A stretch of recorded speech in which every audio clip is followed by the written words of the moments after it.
I was given a prophecy. You're the hope of light, eh? Hello everyone, this is Joey, back again with another marvelous video, Rakshas Origins, only apostle who is named after actual demons, explored. The first chapter, in fact the first panel of Berserk, introduces us to apostles. These monstrous beings were confirmed as demonic thralls pretty early on in the story, but it took 184 chapters for the late Kentaro Miura to introduce an apostle actually named after a demon. Well, demons technically, because Rakshas is a term used in Hindu mythology to describe spiritual beings who usually have a malevolent agenda on their minds. Rakshas aren't inherently evil all the time, but Berserk's Rakshas could basically be the reason why the pure evil wiki exists. This amorphous hedonist only joined up with Griffith because he wants to kill him, and he won't be satisfied until he sees blood flow out like a gushing geyser. He is an exile from the Bakiraka clan, and you know you have to be hardcore to be exiled from a clan of literal assassins. But why did that happen? Why does Salat hate Rakshas so much? And what is his role going to be in the endgame of Berserk? We'll answer all of that and more in this video. This is Rakshas Origins Explored. Before we go into our explanation, we have a very small request. If you like our content, please support us by subscribing to our channel. This is a small click for you, but for us, it means a lot. Thank you. Let's begin.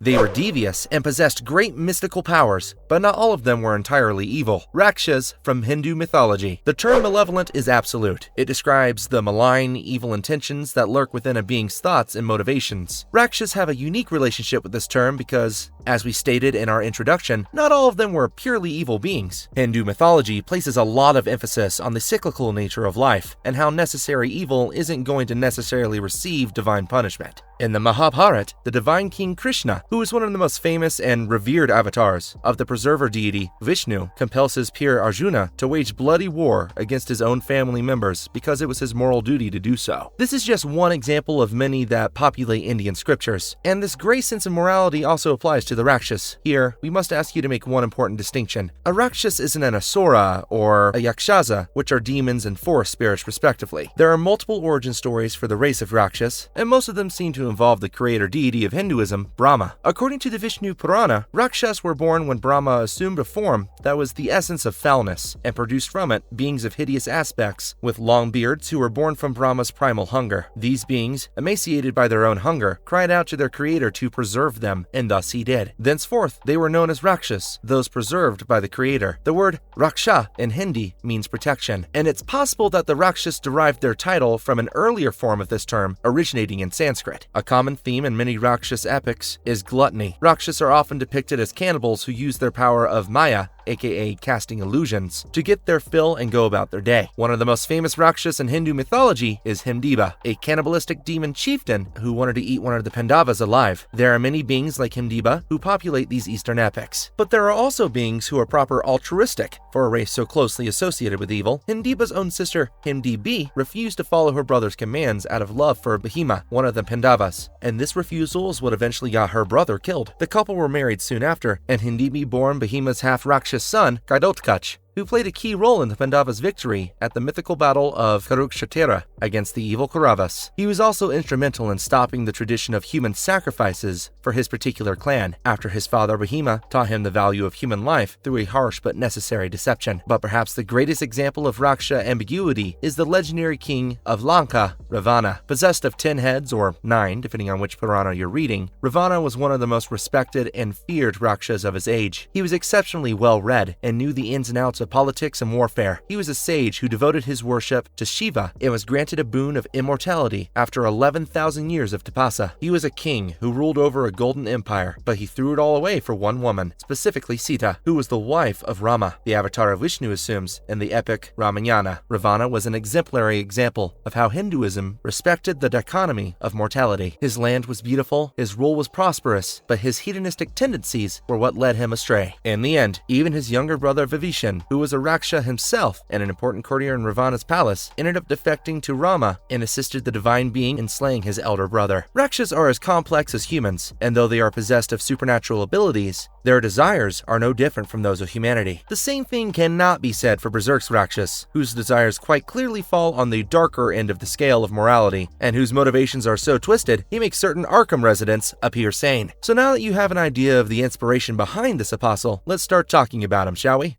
His debut is as creepy as it is impactful. Rakshas' introduction to Berserk. Rakshas debuts alongside most of the apostles who form the heart of Griffith's reborn band of the Falcon. When the Falcon of Light appears at the besieged city of Sheet and begins liberating it with the help of Zod, the first new apostle who appears is Locus, the Moonlight Knight, but the second is Rakshas. While Locus and Zod spend their time cutting through the Kushan forces, Silas Tapasa take the opportunity to lunge at Griffith and capture him in accordance with the Oracle's wishes. All in attendance are surprised by these two hulking, muscular fighters leaping straight at the Falcon of Light, but they were shocked when a ball of black cloth managed to repel both of them. As the Tapasa recovered and Sonya gathered her wits about herself, the ball of cloth unfurled into a misshapen mass that vaguely resembled a human body, donning a mask that had 3 eyes and multiple fangs jutting out of its bottom. The entity's first words in Berserk were used to berate the Tapasa for their attack pace and obtuse figures. Silat is shocked to see all this unfold in front of his eyes because 1. How could a ball of cloth hold back his Tapasa? And 2. Why was said ball of cloth the Bakiraka clan exile, Rakshas? As the young master and his disciples struggle with this revelation, Rakshas turns his attention away from them and towards Griffith. He addresses the God Hand as the Falcon of Light and is mesmerized by his beauty. But unlike Locus, Zod, and Grunbeld, who show up later on in the chapter, Rakshas wants to serve Griffith not out of loyalty, but out of convenience. See, he wants to be the one who lops off the Falcon of Light's pretty little head when push comes to shove, and keep it for himself. But until that moment presents itself, he was content to play with the Tapasa, which he did using a needle-like protrusion. The Tapasa are physical powerhouses. They don't wear armor, not because they're too confident in their own abilities. They truly have no use for it. Their skin is harder than any scaled armor, and their knotted fists could punch through metal and bone alike. Despite being at the peak of human physical conditioning, the Tapasa were being toyed with by Rakshas, who forced them and Salat into a retreat as Griffith's forces retook Sheet. Afterward, Rakshas was seen bowing to his demonic master in a scene that evoked a sense of reverence in every human who bore witness to it. His role in the Band of the Falcon becomes clearer when Griffith's liberation forces reach the town of Lamias, where a young mule Wolfflame is doing his best to protect his people. Just as it looks like Mule's men are going to have to make their last stand, the reborn Band of the Falcon appears on the field and turns the tide of the battle. Though Rakshas doesn't show up on the front lines, it turns out that was by design. As a former assassin and one of the best stealth operatives of all the apostles that had gathered to Griffith's banner, Rakshas was assigned as the head of the War Demons Search and Destroy unit, and he took his job very seriously. When the Kushan forces were routed from Lamias, the retreating officer was wondering to himself that maybe it was time to take the Bakiraka reports a bit more seriously. Just as he ordered his men to regroup at headquarters, aka the demon city of Wyndham, Rakshas showed up and stopped them dead in their tracks. He ominously declared that they hadn't seen blood yet, as his apostle brethren assumed their released forms and proceeded to slaughter the retreating Kushan. While his next appearance also involves a conflict between Ganishka and Griffith, Rakshas' motivations for the same are what make him such a mystery.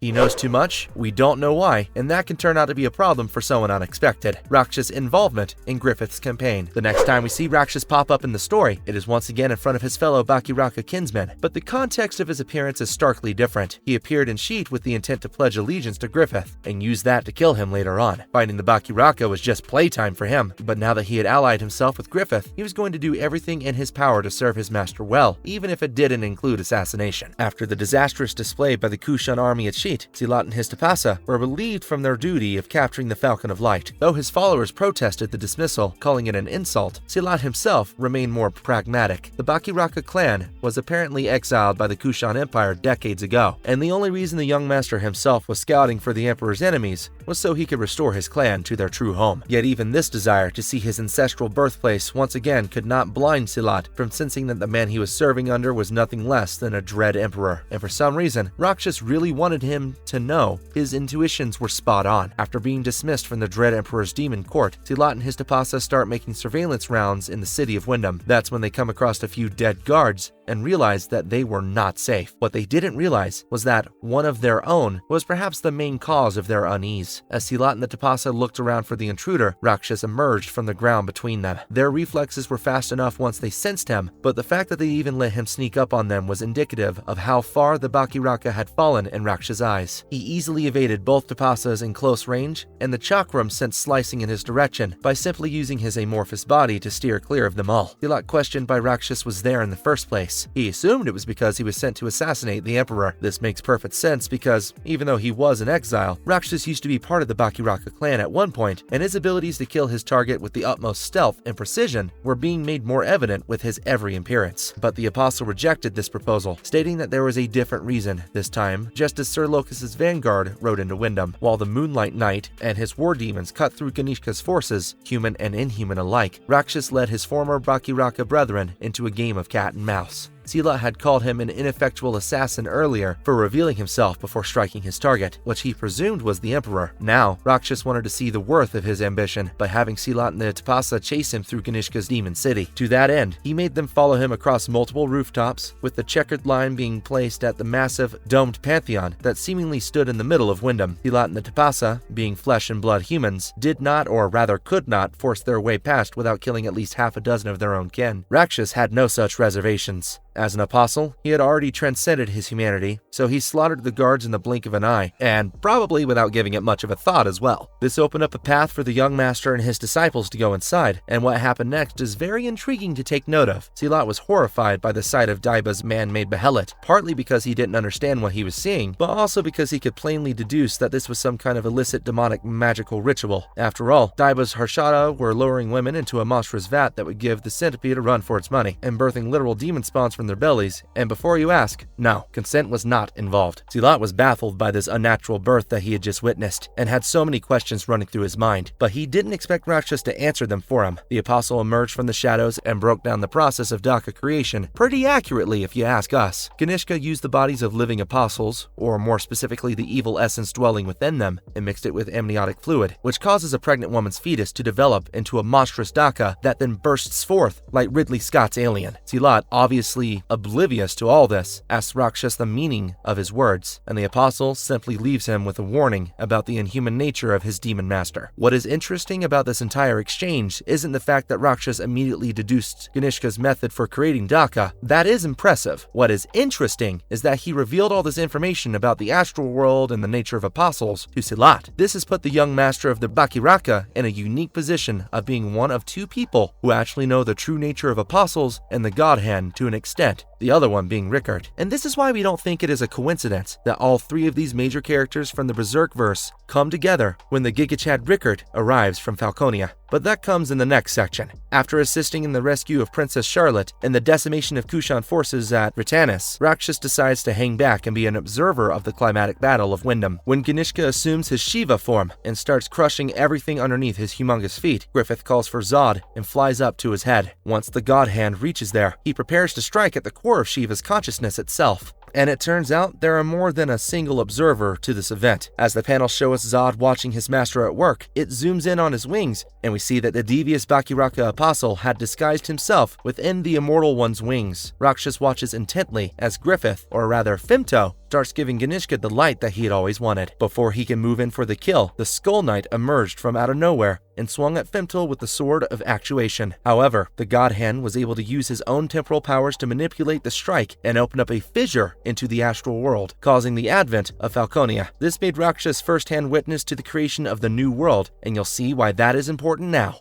His first actual assassination mission is to take out Berserk's greatest hero currently, Rakshas versus Rickert. The next time we see this deadly black lump of cloth show up in the story is after Rickert delivers the slap of a century to Griffith and takes his leave from the Falcon's castle. The former Falcon spends the rest of his day recreating fire extinguishers and marveling over the sheer scale and sensation that is Falconia, whilst also struggling with his own feelings on the small matter of it being erected upon the bones of his comrades. Though he appreciates the kind of technological advancement and utopic society Griffith has created for his citizens, Erica's words play in the back of his mind, and he decides that he does have family after all. Rickert should learn not to wonder out loud, because his concerns were picked up on by Rakshas, and to hear Silat tell it, he got off on this kind of thing. At first, the former Falcon wonders whether Rakshas is darkness itself, but the apostle simply reassures Rickert that even if he were to die, his family would live on comfortably under the Falcon of Light's protection here in Falconia. Since he now had nothing to worry about, it was only appropriate that he died for his transgressions against a God-hand member, and thus Rakshas moved in for the kill. He snuck up on Rickert with mind-boggling speed and stealth, but what was more impressive was the fact that his killing blow was immediately nullified by a pair of chakram flying his way. Scylla had arrived on the scene alongside his Tapasa, demanding to know who ordered Rickert's assassination. Was it Locus or was it Griffith himself? Either way, Scylla had witnessed a cathartic slap that Rickert plastered across Griffith's perfect cheek and knew instinctively that this kid knew some secret about the Falcon of Light. He was about to get that information from him, even if force became necessary, but he was stopped in his tracks by Rakshas, who had managed to survive a pillar being thrown directly on top of his head. The apostle threw the chakram that had come his way in Rickert's direction and used the distraction to trap the Tapasa, but his plan backfired on him as the Tapasa used his tentacles to hold him in place as Salat struck at his head with a killing blow. The attack managed to slice through Rakshas' mask alright, but it was nowhere near his actual head. The apostle freed himself, and instead of continuing his mission, he began sobbing at losing his favorite mask. He sulked back to Pandemonium, vowing to resume their hunt at nightfall, and turns out Rakshas was a man of his word. He came back for Rickert in the dead of night, stalking him through the streets of Falconia with his brand new avian-themed mask. Just when Rakshas thought he had the former Falcon cornered for the kill, young Ricky turned the tables on him. Turns out Rickert was prepared with an ambush that involved firecrackers, rapid-fire crossbow arrows, and a frickin' flamethrower in a medieval-era-inspired fantasy tale. Just Berserk things, eh? But despite going through all this trouble to try and kill off the killer himself, Rickert and Salat were only able to inflict one actual blow on Rakshas. Even that was thanks to the fact that Salat had improved his fighting skills greatly, and Rakshas was in a playful mood. After getting hit with the flamethrower, the apostle started losing his mind. In a gibbering state, Rakshas slays a horse and uses its blood to put out the fire before going back to dealing with Rickert and co. To that end, he kidnaps Erica, who for some reason had decided to run out onto the street. Rakshas is about to use her to put out the flames that remained on his body, but suddenly, snakes appeared and started biting him all over the place. He dropped Erica and was swarmed by scores of snakes and rats, all their bites numbing his body and keeping him immobile. The sorcerer Daiba reveals herself to Rickert's group and hooks all of them up with a ride away from Falconia on his Garadas. But with so much cargo, the Pashika can't fly fast enough, and to make things worse, Rakshas was pissed. To get rid of all the vermin crawling over his body, the apostle assumed his released form and took flight upon dozens of bat-like wings. Because Rakshas was carrying, well, just himself, he was gaining rapidly on Salat and the rest, but this is where Rickert outdid himself with his own creativity. Before they all took off, Erica ran to the back of the carriage she arrived in Falconia in and retrieved a package which she handed off to her big bro. At first we thought it must be some kind of crossbow for some precision-based self-defense, but with Rakshas closing in, we realized it's something far more explosive. This man had somehow figured out how to make an RPG with medieval technology, and young Ricky lit the Zuka pop at Rakshas with no hesitation. Though it appeared to have missed his head, it hit the rest of his body, and the apostle went down like a pair of black rags on fire. Rakshas has not resurfaced since then, and he is the only major apostle to not show his face in the story, even after Kojimori took over Mara-san's untimely passing. It is quite possible that Rickert managed to actually kill an apostle with his improvised RPG. If that is the case, then he's even more badass than Guts, because the Black Swordsman is a fighter without peers, armed with magical sword and armor. Rickert is just a regular human being who used the power of science to defeat a whole demon. But things are never as simple as they seem in Berserk, are they? None of the characters involved in that fateful encounter has made a comeback yet, not even Luca. So it is possible Rakshas is just biding his time and recuperating. But what does all this tell us about his life as a human being? Well, a lot actually, as you'll see in just a second.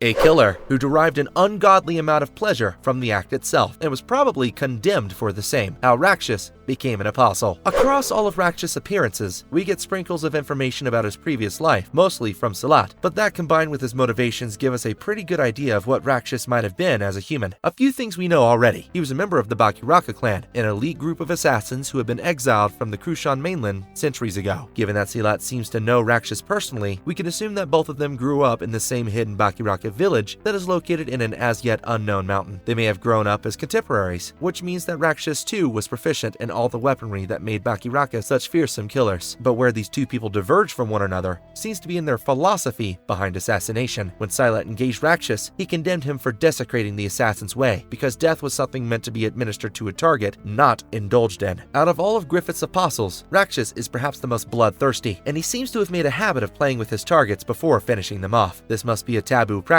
according to the ancient scriptures of the Bakiraka clan, which is why Rakshas was exiled from their secret mountain lair. However, before he left, he took a strange stone with him, one resembling a misshapen face. Rakshas' appearance also gives us an idea of how he must have killed in the past. He looks like a floating piece of black cloth, but it appears as though that's because he can literally materialize from the shadows. This can mean one of two things. One, either his stealth game was too good as a human assassin, or two, it is a reflection of the darkness within his heart, because Rakshas has shown the tendency to expose himself before attacking his targets as an apostle. Now, it is possible that this is because he is too powerful to be defeated by mere humans, but it could also be reflective of his previous human tendency to play with his victims. We can just picture Rakshas dragging his targets into a dark room and treating them like a slasher villain would, minus the chainsaws, of course. The fact that he wears a mask may also be indicative of his ability to disguise himself. Skilled assassins are often forced to meld into a foreign society in order to get closer to their targets, and so disguises are sort of the bread and butter of their trade. If they're discovered, the jig is up. If not, they can collect their paycheck. Rakshas' attachment to his masks and the fact that he seems to have an incoherent expositional speech pattern suggests that he's a little cuckoo in the head. But what confirms it is the fact that he joined Griffith's reborn band of the Falcon just to kill him. Given that Rakshas seems to have been an apostle for a while now, we think it's safe to assume he became a demon before the birth of Femto. And for that to have happened, we need a sacrifice. We don't know who could have been classified as a dear person to someone who was off his rocker and killed for a living, but there must have been someone, because when Rakshas finally found himself backed into a corner due to his cockiness, he chose to sacrifice them instead of dying himself. He must have been discovered by people close to one of the victims of his bloodlust, or just botched a job lost in his hedonistic frenzy. Either way, Rakshas was wounded in this exchange, and of course, he didn't want to die. His despair and desire to live were so strong that when his blood flowed into the behelit he had acquired previously in his life, it activated the interstice and summoned the God Hand. Rakshas, most likely awed by the guardian angels of desire, begged them to give him deliverance, and so they did for a precious sacrifice. It is possible that the person Rakshas gave up was a friend, a lover, or his family member, though it is hard to imagine who would have cared for this bastard. But clearly, someone did, and he gave up even that person to turn into shadows that he carried deep within his own heart. Now, granted an amorphous and borderline indestructible body, which could do pretty much whatever Rakshas wanted it to do, he continued killing for fun, quite like a Rakshasa from Hindu mythology. Well, that is until one day he saw the prophecy of the Falcon of Light and realized his dream for the perfect kill. Now, possessed of the desire to make Griffith's pretty face his own, Rakshas joined up with the reborn band of the Falcon and seems to be making moves towards realizing this very goal. Ask yourselves why he would show Sealet the process of Daka creation if he didn't want an opportunity to take out Griffith. Isn't it a bit convenient that the three people who have some idea of the truth behind Falconia's existence are now converging at the same place, which also could possibly be Rakshas' birthplace? Yes, this apostle is a little scatterbrained, and he can be a bit too into killing sometimes, but that's the whole point. Rakshas has not forgotten about the fact that his ultimate goal is killing Griffith, and he mentioned the same to Rickert before being blown up into bits. Is Rakshas dead? It could be possible, but we think it's unlikely, because he hasn't made his proper move yet. We have not seen him interact with Griffith beyond his first meeting with him, and we imagine the second one would not go as well as the first one did. Clearly, Miura had plans to use Rakshas in the endgame of Berserk, as before his passing, he claimed the series was about 80% complete. All that remains is to see how Kojimori and the good people of Studio Gaga play it out.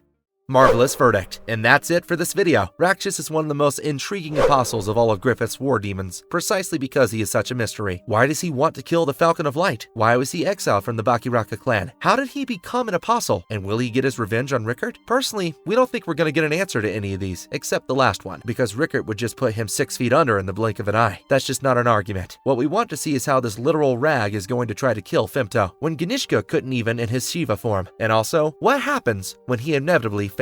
And if you liked our content, don't forget to leave a like and subscribe to us if you haven't already. Have a good one and be safe. Thanks, everyone. Do you